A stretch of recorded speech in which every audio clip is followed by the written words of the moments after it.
முன்னாள் குடியரசுத் தலைவர் அப்துல் கலாமின் நினைவு மண்டபம் திறப்பு நிகழ்ச்சியில் பிரதமர் நரேந்திர மோடி நாளை பங்கேற்க உள்ளதை அடுத்து ராமேஸ்வரம் முழுவதும் 3 அடுக்கு பாதுகாப்பு போடப்பட்டுள்ளது. இது தொடர்பான கூடுதல் விவரங்களை தருகிறார் எமது செய்தியாளர் ஜெபசன். மறைந்த முன்னாள் குடியரசுத் தலைவர் அப்துல் கலாமினுடைய சொந்த ஊரான ராமேஸ்வரத்தில் அவருடைய உடலானது நல்லடக்கம் செய்யப்பட்டிருக்கிறது.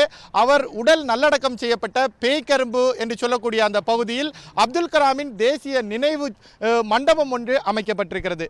இதனை நாளை பாரத பிரதமர் மோடி திறந்து வைக்க இருக்கிறார். இதை போல மரைக்காப்பட்டணம் என்று சொல்லக்கூடிய பகுதியில் அவர் உரையாற்ற இருக்கிறார். அந்த நிகழ்ச்சியில் பல்வேறு நலத்திட்டங்களை நாட்டிற்கு அர்ப்பணம் செய்ய இருப்பதாக சொல்ல.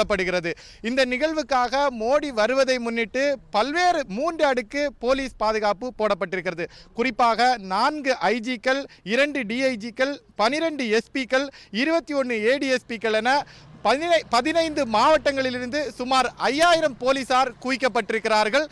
இங்கு காலை முதலேயே பாரத பிரதமர் வருவதை முன்னிட்டு அவர் வரக்கூடிய வாகனம் மட்டுமல்லாமல் அவருடன் வரக்கூடிய அமைச்சர்கள், தமிழக முதலமைச்சர் வரக்கூடிய வாகனம் என அது சோதனையாக ஒத்திகை நிகழ்வு காட்டப்பட்டிருக்கிறது.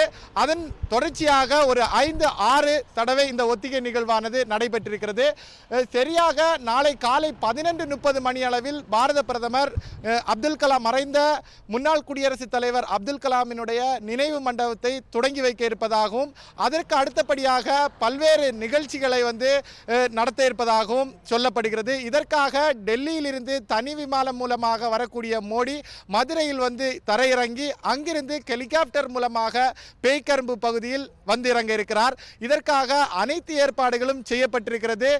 தற்போது ராமநாதபுரம் மாவட்டம் முழுவதுமே போலீசாருடைய கட்டுப்பாட்டிற்கு கொண்டு வரப்பட்டிருக்கிறது.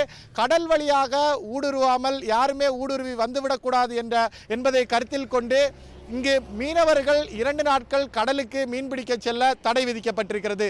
பாலிமர் டிவி செய்திகளுக்காக ராமேஸ்வரத்திலிருந்து ஒளிப்பதிவாளர் ஜெகதீஷுடன் ஜெபசன்.